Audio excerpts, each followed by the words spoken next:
É isso aí, galera. Bora reagir agora aqui à linha de passe, né, mano? Vitória do Vasco, mano. A gente vai postar tudo, né? Tudo. Já quero deixar os créditos aos canais ESPN. Vamos ver o que a imprensa tem a falar sobre essa vitória do Vasco. Imprensa brasileira em peso, rendida ao Vascão da Gama, 2-0 em cima do Corinthians com direito à lei do ex. Lucas Piton marcou um golaço, que por sinal foi um golaço, né? O Vasco mereceu ter abrido o placar um pouco antes, mas foi 2-0, o que importa é os 3 pontinhos. E um golaço de falta de quem esforça. Completou aí para cima, 2-0. Deixa o seu like, se ainda não é inscrito, se inscreva no canal e bora pro game. Sad Birner, Bem-vindo. Esporte. Estamos aí. Muito bem-vindo. Manda um abraço para esse seu amigo. Gostei da definição. Olha, é o seguinte, vou começar por você. Ele tem que falar mais hoje, né, gente? Vamos tirar um diazinho assim, Não né? dá corda, senão... Folga, vamos lá. Imagens aí da vitória do Tipo Vasco. Rames, entendeu? Tipo Rames, É, isso. Vamos lá, é o Rames da Colômbia esse aqui, né? O Rames da seleção da Colômbia. colombiana, da seleção colombiana. Color é até uma ofensa. Imagens da vitória do Vasco depois de 14 anos, vence o Corinthians no Campeonato Brasileiro, vitória importantíssima por 2-0. É o Vasco com 20 pontos, é o Vasco com 3 vitórias seguidas, é o Vasco já no meio da tabela, já a 8 da zona do rebaixamento. Eu te pergunto, Rafa, com tudo isso, chega de conversa, o treinador tem que ficar? Bom, contra fatos não há argumentos, né? É. E o campo fala, e uma das coisas que mais se comete como equívoco no futebol brasileiro é não ouvir o campo, né? E, tanto que o Pedrinho não fala mais em novo técnico há bastante tempo. Pois é. Não é só a vitória do Vasco, que tem todo esse enredo de acabar com esse tabu todo e tal, é a maneira como o time se comporta em campo. Você vê hoje um Vasco organizado, que supera, que ultrapassa seus próprios limites técnicos com muita proposta de jogo.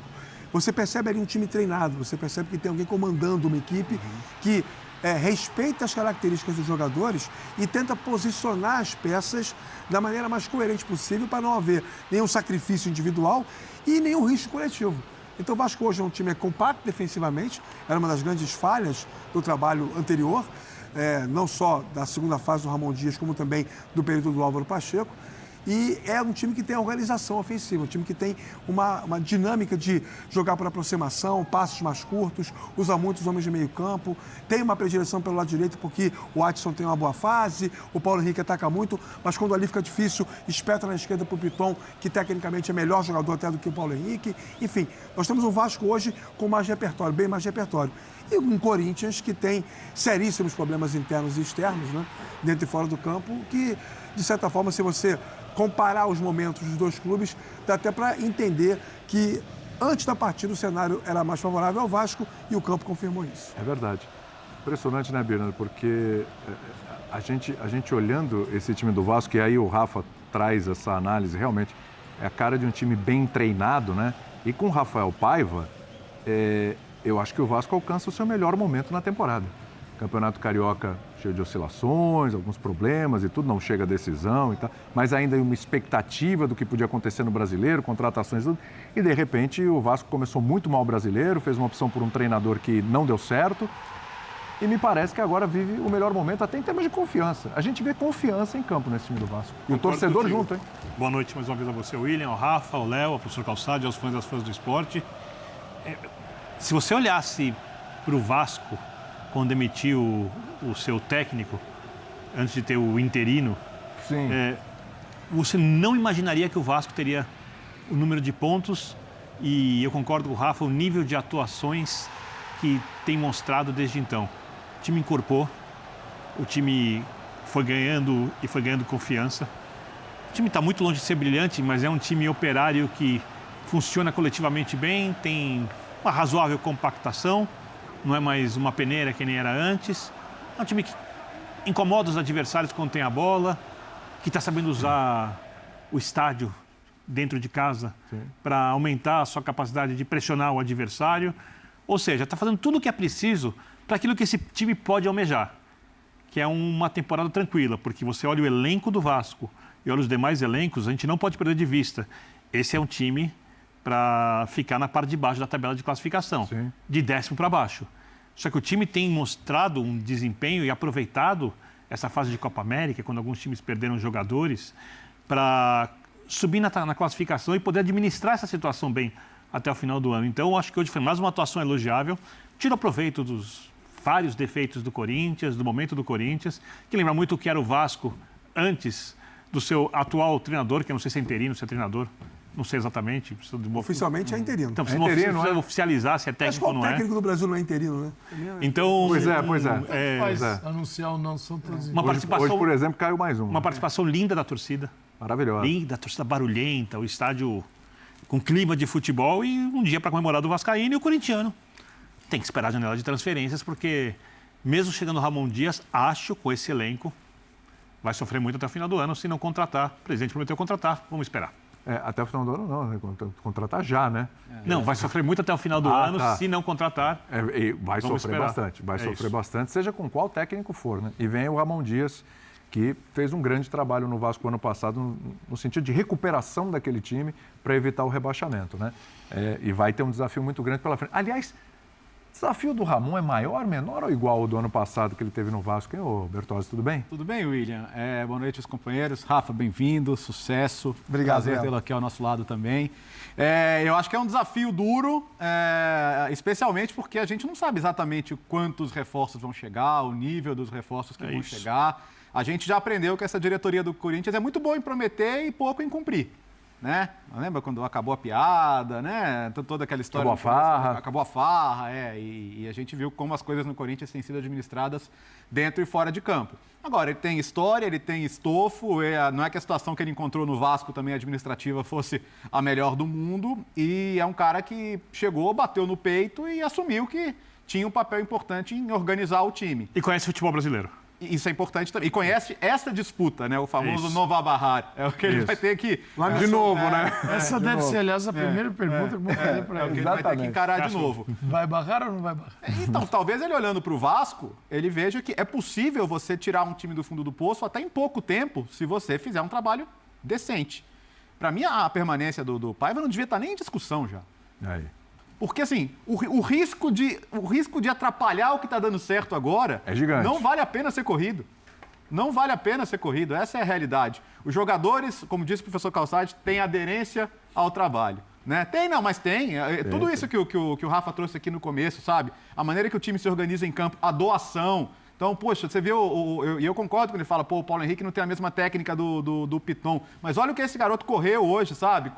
Vai, volta, ajuda, tem marcado melhor, então o time está melhor.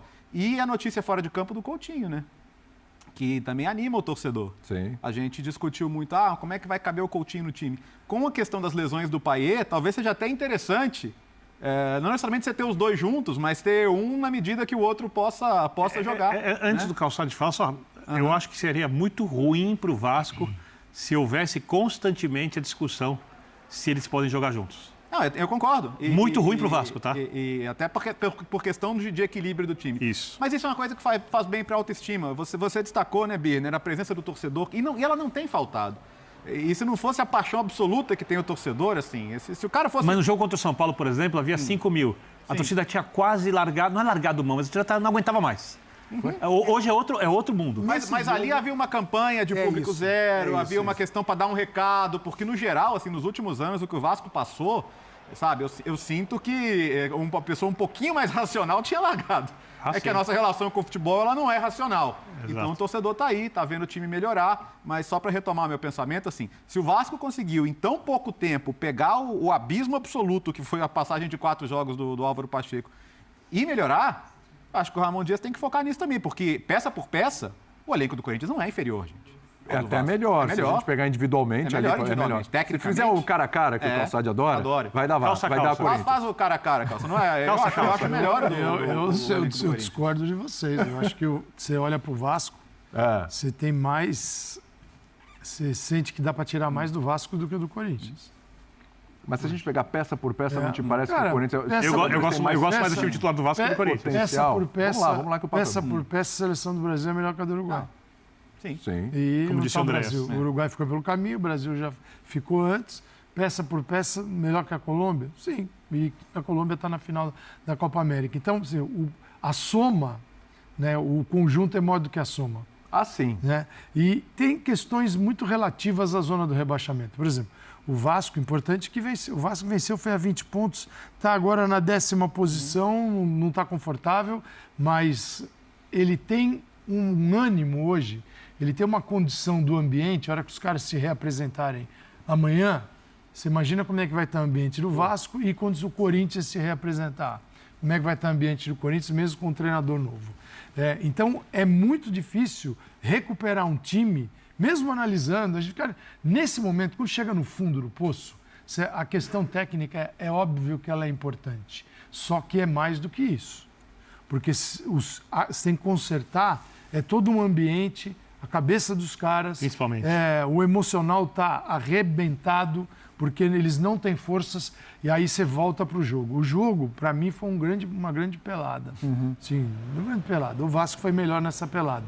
Mas os dois, como futebol, como dois grandes clubes do futebol brasileiro, que é o Corinthians, que vai render 1 bilhão esse ano ou mais, e está nessa situação, gastando e gastando mal, gastando e gastando errado, e criando multas e dívidas, só ampliando a dívida, o Corinthians jogou uma enorme pelada. O Corinthians não consegue sair trabalhando do gol, levar a bola pelo meio de campo e ter um passe bem feito, uma circulação de bola com um mínimo de inteligência. Não, é tudo assim, já está queimando a bola no pé. Isso é natural de equipes que estão na zona do rebaixamento. Começa a queimar, solta a bola no Wesley, o Wesley já não ganha mais uma. Ele toma, quando é para passar, ele dribla, quando é para driblar, ele quer passar. Então, é um momento, já chegou na cabeça todo mundo dele. Tentando resolver entrou ali. na cabeça dele. O Vasco não tem isso, mas, pelo menos, ele conseguiu se livrar deste emocional que te tira as possibilidades de evoluir. O Corinthians está assim. Então, esse é o ponto positivo do Vasco, embora, acho que tecnicamente, a equipe tem que melhorar muito. É um jogo que precisa melhorar. Pegou um clube que está na zona do rebaixamento. Mas já melhorou desde a saída do Melhorou Álvaro muito. Pacheco, né? E Já melhorou. E incrível. É competitivo. Incrível. Sim, principalmente. Você vai falar que o Pacheco é mau treinador? Sim, não deu certo. Não deu. Num curto período não deu certo. E a decisão do Pedrinho parecia esdrúxula. Só vai colocar o Vasco, mas ainda no buraco. Consertou o Vasco. Consertou em relação à situação anterior. Não quer dizer que agora o Vasco vai disputar a Libertadores da América. Ou seja, às O vezes... próximo passo é que é o delicado. Às vezes compensa trocar o técnico por 4 jogos. Mas o campeonato, isso está... Assim, a tese, que é verdadeira, tem estudo sobre isso, que as equipes que ficam trocando, elas podem ter um ganho e depois elas voltam para o mesmo lugar. Sim. Isso é o quê? É só olhar o que já aconteceu. Então, não é uma previsão, regressão à média, uma chama isso. constatação. Mas, cara, talvez os 4 jogos diferentes te salvem do rebaixamento. E aí você vai trocar.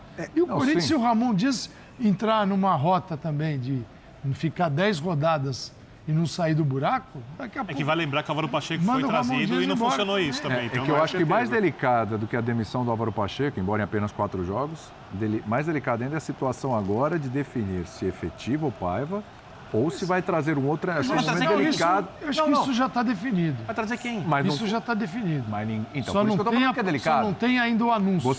Você vai dar o suporte para o interino e vai falar, ó, é com você agora, estamos chegando aqui, coletiva, não. O Paiva agora é o nosso treinador. Mas sabe o que eu penso? Ou você vai ficar postergando, jogo a jogo, olhando o mercado, vendo alguma possibilidade. Como o Vasco está conseguindo resultado, eu acho que o Pedrinho falou assim, vamos deixar do jeito que está. É mais ou menos isso. Deixa do jeito que está. Mas não é medo, é o seguinte, está funcionando do jeito que está anunciado. Por que eu vou mudar Não carimba uma efetivação. o título dele? É claro que tem uma grana, né? Tem diferença de grana, né? Claro. Sim. Rafa? E se ele conseguir alcançar as metas como técnico profissional, obviamente algum gatilho vai ter para ele poder ganhar uma condição profissional melhor para ele. Quando o Pedrinho chega na presidência do Vasco, e logo depois, quando consegue essa liminar na justiça, tirando da 777 o comando do futebol, ele se deparou com uma série de lacunas a serem preenchidas no Vasco, no futebol do Vasco. E a primeira delas, naquele momento em que ele assume, era a função de diretor executivo de futebol. O Vasco tinha o Pedro Martins, recém-chegado, e, enfim, algumas questões já importantes, torcida invadindo não porque ela não entrou lá, quebrando a porta, abriu a porta para entrar. para conversar com os jogadores e algumas cenas bem constrangedoras. Tinha a questão do técnico, tinha a questão do elenco, tinha a questão dos salários em dia, tinha a questão estrutural, tinham várias questões. A partir do momento que o trabalho do Paiva foi surtindo efeito prático, foi trazendo resultado, a busca por um novo técnico foi descendo as colunas. Sabe aquele joguinho, né, que você vai mudando de posição, aquilo que é mais importante... Prioridade. Foi caindo. E tem muito do Felipe Maestro nisso também. Quando o Pedrinho contrata o Felipe para ser o coordenador técnico do Vasco, a primeira reação das pessoas foi: lá o Pedrinho fazendo do Vasco o seu balcão de ação entre amigos, né? E quando, na verdade, o que faltava ao Vasco, dentre outras coisas, era um pouco de Vasco. Porque essa história de você vender o futebol e ainda para uma empresa ou para um grupo que notadamente se mostrou incapaz, para não dizer outras coisas, né? Que aí depende da justiça comprovar, mas se mostrou incompetente para tocar o futebol do Vasco, ao fazer isso, você não dá ao clube a oportunidade de resgatar o que é do clube. E o Vasco tem um histórico de usar muito bem a base.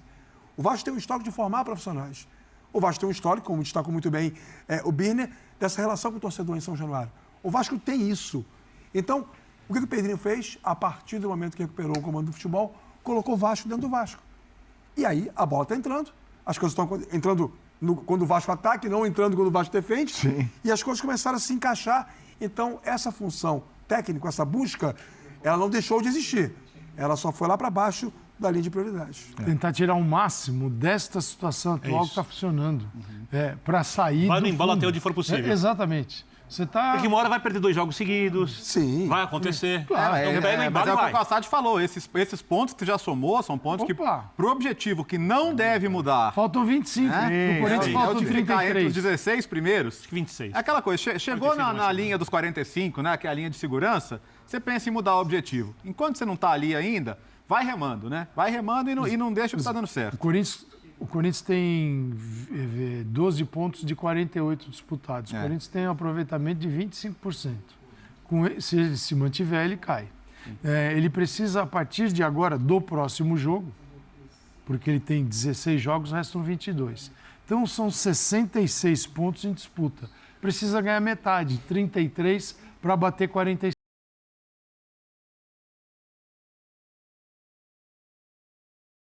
É isso aí, galera. O Vasco humilhou, passou o trator em cima dos caras, né? Um tabu de 14 anos aí, 2-0. Tinha que ser do jeito que foi, né?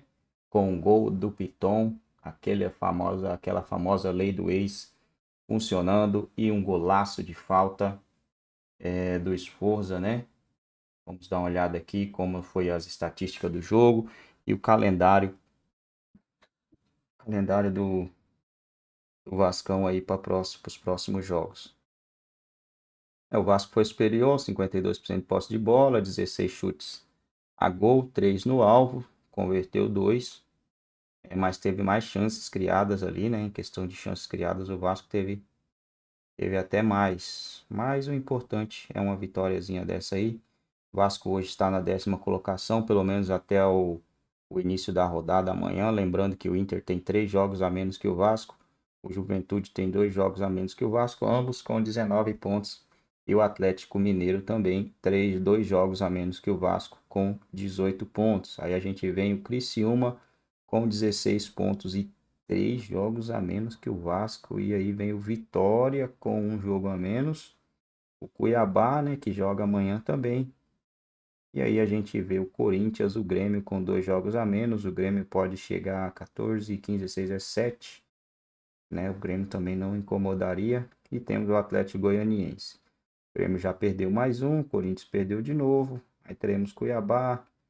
Eu acho que o Vasco vai continuar ali na posição que ele se encontra, né?